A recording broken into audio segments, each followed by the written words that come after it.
ଆସନ୍ତୁ ଦେଖିବା ସାଙ୍ଗମାନେ ଆଜି ଦିନ ଯାକ ମୁଁ କ'ଣ ଖାଇଲି। ସକାଳୁ ଉଠିଲି, ଏଠି ବ୍ରେକଫାଷ୍ଟରେ ଆଣି ଦେଇଥିଲି ପୁରୀ ଗୁଲୁଗୁଲା ବରା ଖାଇଦେଲି, ଟିକେ ବଢ଼ିଆ ଟେଷ୍ଟ ଥିଲା। ତାପରେ ଡ୍ୟୁଟି ପଳେଇଲି। ଡ୍ୟୁଟି ଗଲା ପରେ ଲଞ୍ଚ ଟାଇମ୍ରେ ଏଠି ଗୋଟେ ଦିଦି ଆଣିଥିଲେ ଭାତ ଡାଲମା ଭଜା, ଆଉ ମୁଁ ଆଣିଥିଲି ଦେଖନ୍ତୁ ଏଠି ଭାତ କୋବି ଆଳୁ ଭଜା ଆଉ ବଡ଼ି ଆଉ ଖଟା। ଏଠି ମୋ ସାଙ୍ଗ ଗୋଟେ ଆଣିଛି ଦେଖନ୍ତୁ ପୋଟଳ କଷା ଭାତ ଆମ୍ବ। ପୋଟଳ କଷାଟା ବହୁତ ବଢ଼ିଆ ଥିଲା, କୋବି ବି ବହୁତ ବଢ଼ିଆ ଥିଲା। ଏଠି ଟିକେ ପୋଟଳ କଷା ଖାଇଦେଲି, ବଢ଼ିଆ ଟେଷ୍ଟ ଲାଗିଲା। ୱାଓ। ତାପରେ ସନ୍ଧ୍ୟାବେଳେ ଟିଫିନ୍ କରିବାକୁ ଗଲି। ଟିଫିନ୍ କରିବାକୁ ଯାଇକି କ'ଣ ଖାଇବି ବୋଲି ଭାବିଲି, ଯାଇକି ଏଠି ଦେଖିଲି ଭାଇ ଜଣେ କରୁଛନ୍ତି ପାମ୍ପୁଡ଼ି ଚାଟ୍। ଭାଇକି ପାମ୍ପୁଡ଼ି ଚାଟ୍ ଅର୍ଡ଼ର ଦେଇଥିଲି।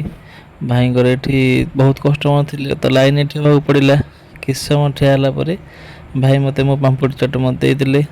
ନେଇକି ଗୋଟେ ଜାଗାକୁ ଆସିଲି ହେରି। ଦେଖନ୍ତୁ କେତେ ବଢ଼ିଆ ପାମ୍ପୁଡ଼ି ଚାଟ୍ ହେଇଛି। ତ ସାଙ୍ଗମାନେ ଏଇଭଳି ଭିଡ଼ିଓ ଦେଖିବାକୁ ମୋ ଚ୍ୟାନେଲକୁ ଲାଇକ୍ କରନ୍ତୁ, କମେଣ୍ଟ କରନ୍ତୁ, ସବସ୍କ୍ରାଇବ୍ କରନ୍ତୁ।